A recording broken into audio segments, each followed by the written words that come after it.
So, ay mga sisalab. So, iikot kami ni Aba. So, dito kami iikot sa tapunan. May magandang makuha ang dyan. Kasi ikot ko siya. So, dito malapit naman dito yung tapunan. So, doon na kami iikot, diba? So, yan, tingnan natin kung may laman to. May boots. Maganda pa siya. Tingnan natin yung size. So, yan. Ito pa. Madami pang tinapon. Mga nakabox siya, in fairness. So, mga nakaboxes. Parang oldies ang may-ari nito. Tingnan nyo. Ang oldies. May sapatos na tinapon. Hari pa, oh.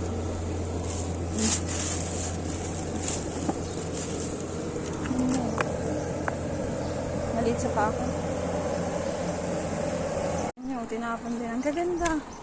Ayan, mga nakabox. Bibit. So, yan, maraming sapatos na naman ako napulot. Aray. Paano ko ito bibit-bitin? Ginala ko si Aba. Hindi na kami pupunta sa pulutan kasi meron na dito. Hindi na kami aakyat.